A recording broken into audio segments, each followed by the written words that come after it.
Old Testament reading this morning is from Genesis 13th chapter of Genesis. So Abram went up from Egypt to the Negev with his wife and everything he had, and Lot went with him.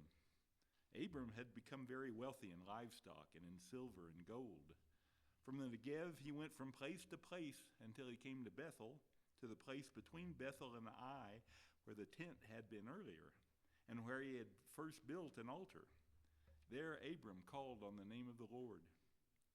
Now Lot, who was moving about with Abram, also had flocks and herds and tents, but the land could not support them while they stayed together, for their possessions were so great that they were not able to stay together. And quarreling arose between Abram's herders and Lot's. The Canaanites and Perizzites were also living in the land at that time. So Abram said to Lot, "Let's not have any quarreling between you and me, or between your herders and mine, for we are close relatives. Is not the whole land before you? Let's part company. If you go to the left, I'll go to the right. If you go to the right, I'll go to the left." Lot looked around and saw that the whole plain of the Jordan toward Zoar was well watered, like the garden of the Lord, like the land of Egypt. This was before the Lord destroyed Sodom and Gomorrah. So Lot chose for himself the whole plain of the Jordan and set out toward the east. The two men parted company. Abram lived in the land of Canaan, while Lot lived among the cities of the plain and pitched his tents near Sodom. Now the people of Sodom were wicked and were sinning greatly against the Lord.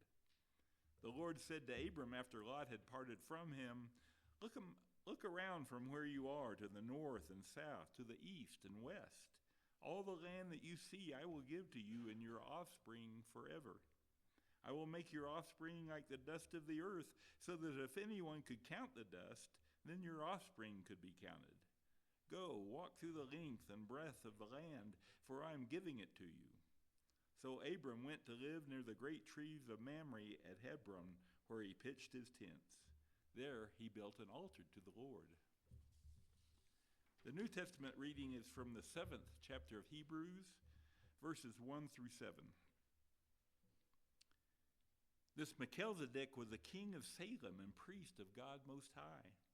He met Abraham returning from the defeat of the kings and blessed him, and Abraham gave him 1/10 of everything. First, the name Melchizedek means king of righteousness. Then also king of Salem means king of peace. Without father or mother, without genealogy, without beginning of days or end of life, resembling the Son of God, he remains a priest forever.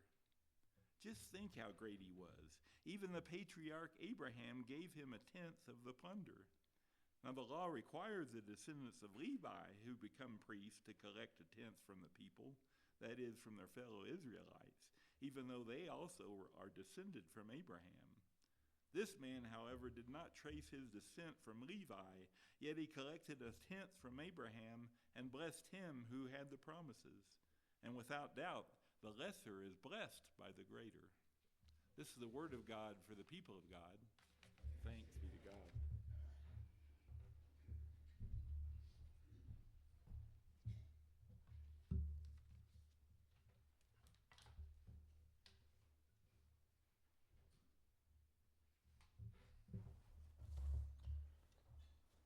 We're returning to or continuing on, I should say, with our series in Genesis.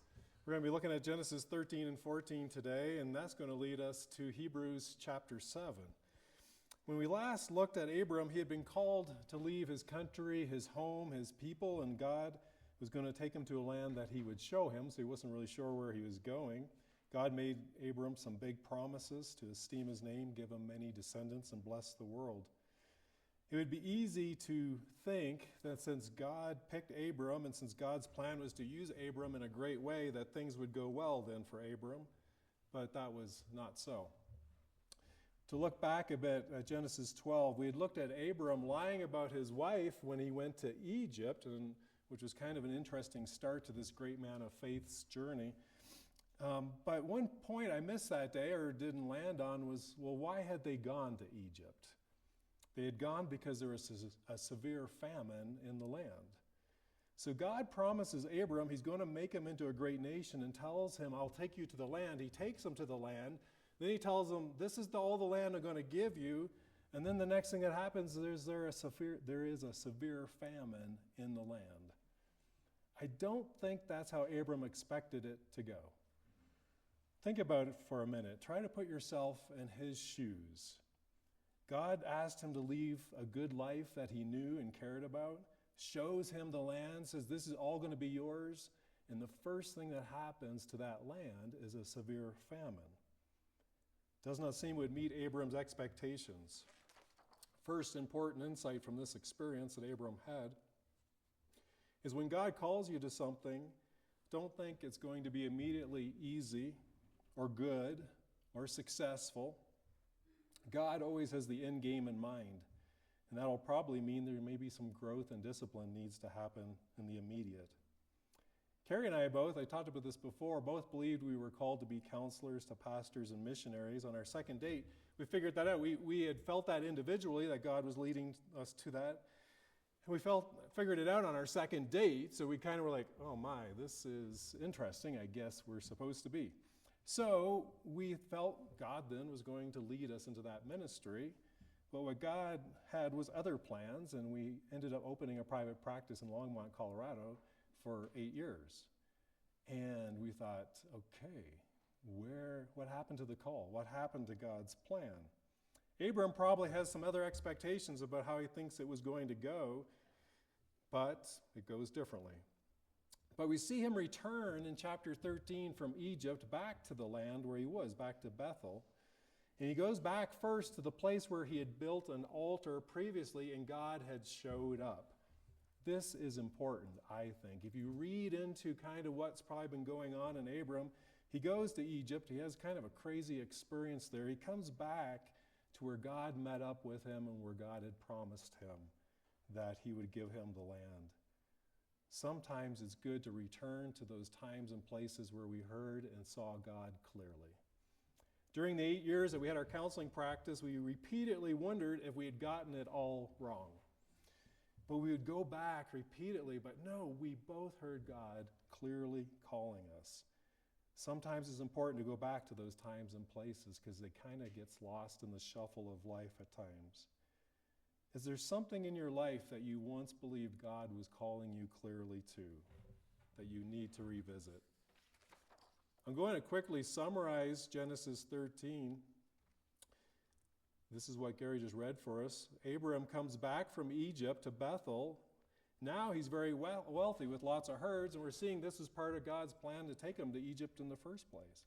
Abram is with his family and his nephew Lot, and they get back to the land God promised them. They both have lots of people, lots of herds, and there starts to be conflict between their herdsmen. So they decide to split up, and Abram gives Lot first choice. So Lot looks around and takes the best land, the lush valley, happens to be where Sodom and Gomorrah are, and Abram goes up into the hill country. After Lot leaves, God speaks to Abraham again and reminds him of his promise to him, which again I think is important, that God knows sometimes we need reminders because we forget. Then in chapter 14, we have the interesting story of 4 kings who went to battle against 5 kings. Some of the kings had been subject to one of the kings for more than a decade. They decide to rebel. They battle, and on the losing side are the kings of Sodom and Gomorrah. The victors come and they clean out Sodom and Gomorrah, and with their cleaning them out, they take all the people and all the valuables, and included in that is Lot, which is Abraham's nephew, and his family and his possessions. But like happens in the movies, when they're gathering up all these people, taking them captive, somebody escapes, and he runs and tells Abram. It says, Abram, your nephew got kidnapped, taken captive. So Abram gathers up some fighting men, goes after the bad guys, defeats them, and frees the people taken captive. There's a couple of items of note in this account, and this is now in chapter 14 of Genesis. One is that Abram gathers up 318 fighting men. It's always interesting in Scripture when we have exact details because you think, why? Because sometimes we don't. Why 318? Why would they tell us this? Because it ain't many. 318, he's going against 4 kings and their kingdoms. who just defeated 5 other kings in their kingdoms. Shows God was with him. God was with Abram in this fight. They defeat them. The other item of note is who comes out to congratulate Abram. First, the king of Sodom came out, which is understandable because it was just his kingdom that was liberated. But immediately after is this person called Melchizedek, and he is a mystery. Starting in verse 18 of chapter 14, we read this. Then Melchizedek, king of Salem, brought out bread and wine. He was priest of God Most High, and he blessed Abram, saying, Blessed be Abram by God Most High, creator of heaven and earth, and praise be to the God Most High, who delivered your enemies into your hand. And then Abram gave him 1/10 of everything. Who is this Melchizedek, king of Salem? He and Salem were not even in this war.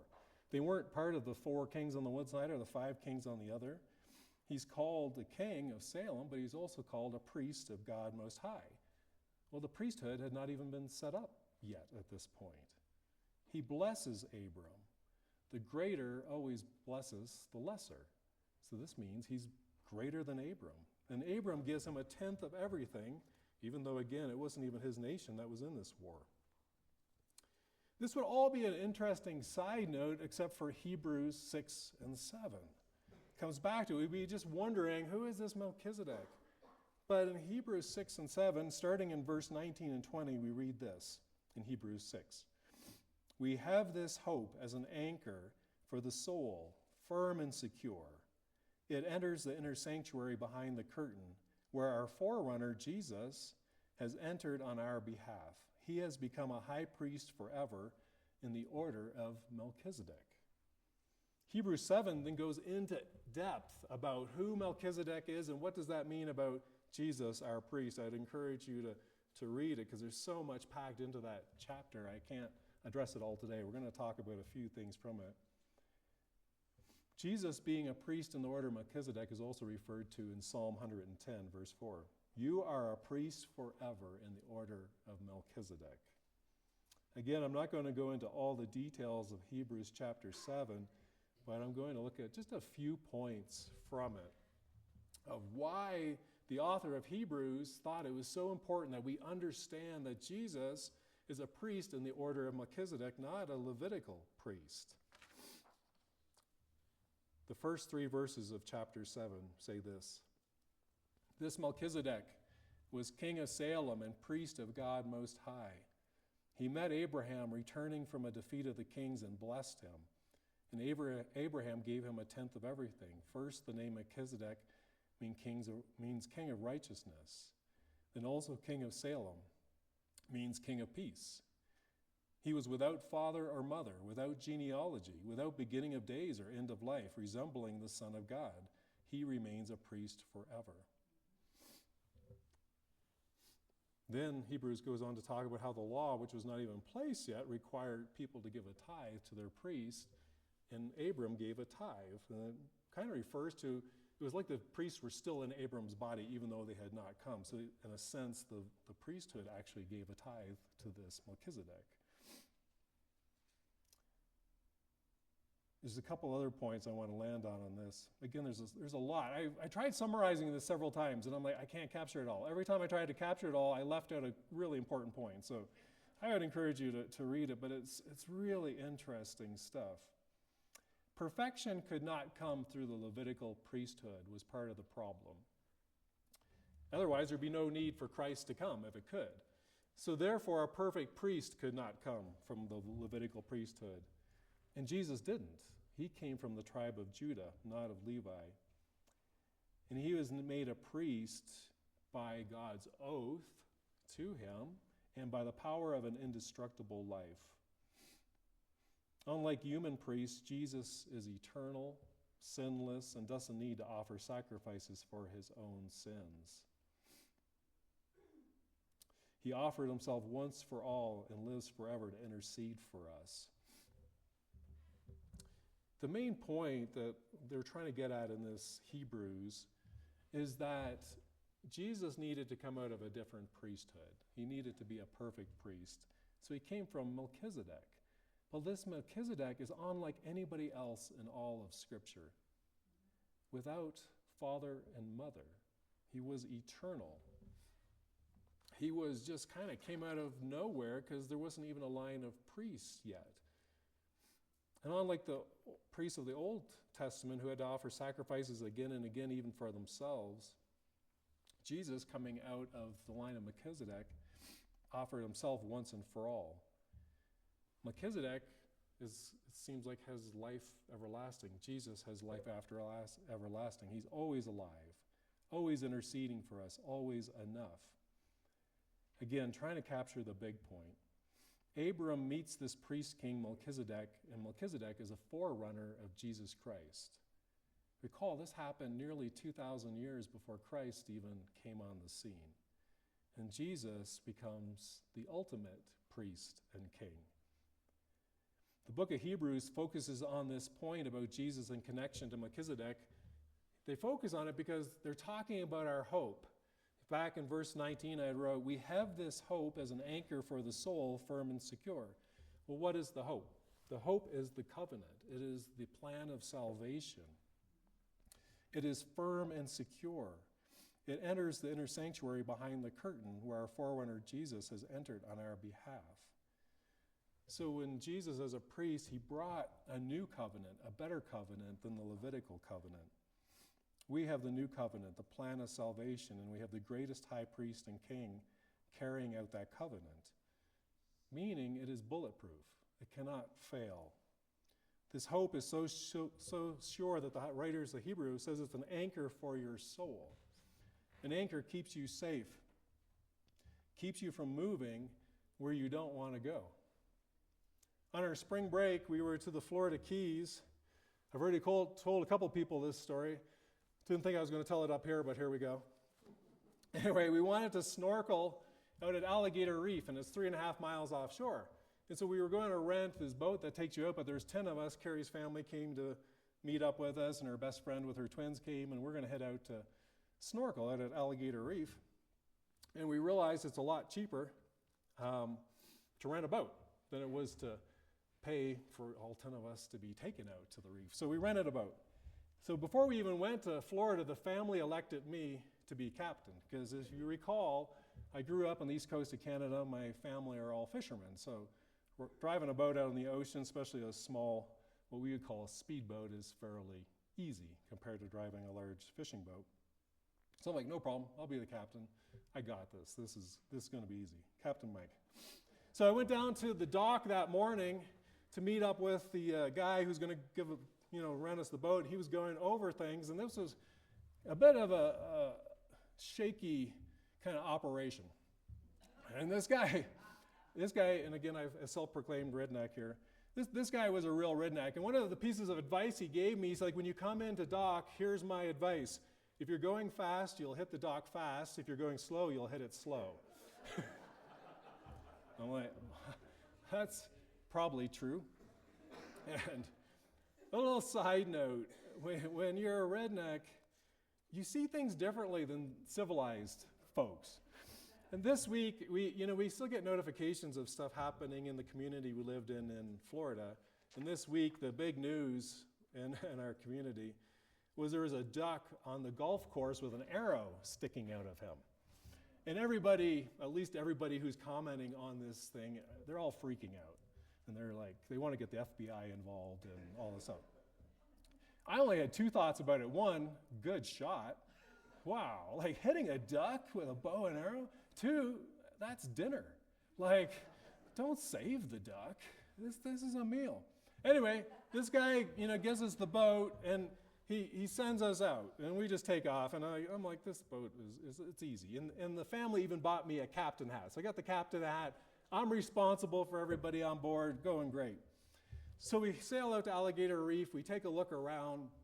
We decide, the tide's up a bit, so we decide we're going to go to Chico Rocks. It's about a 4-mile sail away. So we sail over to Chico Rocks, and we anchor there, and we snorkel. It's phenomenal. And after that, we decided we're going to go back to Alligator Reef. And so we're heading back, and it's a nice ocean day, but it's the ocean. So there's a swell going, and we're hitting it, and I've got the throttle full down because we're going 3-4 miles here or there. We got to make time because I have a list of things I want to get done during that day. The kids are loving it. The adults are hating it. You know, we're going over these waves. And anybody with any loose skin, it's going up and down and up and down. And I'm just kind of sitting in the back enjoying all of this. We're heading back out to sea, so to speak. And we're hitting these waves, and all of a sudden, I realize I need to go pee really bad. And then hitting these waves is not so much fun for myself either. We pull up to Alligator Reef, and it's underwater still about 10 feet. It's not the kind of reef that comes out above the surface. And we come up, we're going to anchor and just snorkel there for a while. And I really need to go. And one of the things you do is you put up a flag that is swimmers in the water flag. So people around you, if other boaters come, they know there's people in the water. I grab the flag and I pull it up, and it was right beside the captain's seat. I pull it up, and on the way up, it catches on the kill switch cord, pulls out the kill switch, and tosses it overboard. An alarm immediately starts going off in the boat, constant, does not stop, and the boat dies. And we're just sitting there adrift. I am the captain. I am responsible for everybody on board. I was like, I know we're in a situation. I got to pee. I'm going overboard. I jump out of the boat. Leave them there. Then I start barking commands from the water. Get the anchor out. Tie it to the boat. Because I don't know why they put these anchors in a hold, but they're not even tied to anything. So people will just want to chuck it over. But it's just going to go because it's not tied to anything. So I'm telling Carrie and her friend, tie it to the boat, and you got to get anchored. And, you know, here I am, the captain of the boat, and I am basically useless. And not only that, in one mistake, I put us in a precarious situation. But I knew the first thing we needed to do was get anchored. You know, we didn't want to be just drifting in the tide, in the wind out there to who knows where. If somebody was going to find us, we needed to be in a findable place, and being close to this popular swimming area was a good place. Eventually, we did figure out we had cell phone reception and called the boat company. They brought us a new kill switch. But anyway, what's the point of this story? Everyone decided that the best plan for safety for this boating excursion was to have me as their captain. We had a good plan and supposedly a decent captain, but one mistake and it all went awry. In a moment, I was like, oh man, this is not good. We're drifting at sea, no motor. Can't even turn off this alarm that's annoying us. But God's plan for salvation, his plan to rescue us and keep us safe is perfect. And on top of that, he has chosen one to carry out his plan who is perfect. Jesus makes no mistakes. He's the perfect captain that's going to get us where we are going. So interesting to me how God needed to create this Melchizedek and his priesthood to have an appropriate priestly line for Christ. All of this was to ensure that Christ was the perfect priest and the perfect king. Why? To ensure our salvation. Again, Hebrews 6:19 says, we have this hope as an anchor for the soul, firm and secure. Putting down an anchor on Alligator Reef kept us safe in a sense, kept us from drifting to who knows wherever the wind and tide was going to take us. God's promise of salvation to us is an anchor for our souls, always firm and secure, no matter what this world might send us. That night, we went to a restaurant after we got over this, kind of adventure. We went to a restaurant to eat. I still had my captain's hat on. I walk into the restaurant. Walk in, sit down, and so of course, this happens with kids. This happened this morning with you guys. What happens, as soon as you sit down and get comfort, like they want something from the car, something to eat, something to drink. Easton wanted something to drink, and we had apple juice in one of his cups. It's like a little sippy cup. And I was like, I'll run out and get it. So I ran out to the car to get it. Still have my captain hat on, and I'm walking up, and there's a guy standing at the front door of the restaurant. He's like, oh, a captain with a sippy cup. That's interesting. And I'm like, that's about how I feel today as a captain, yes.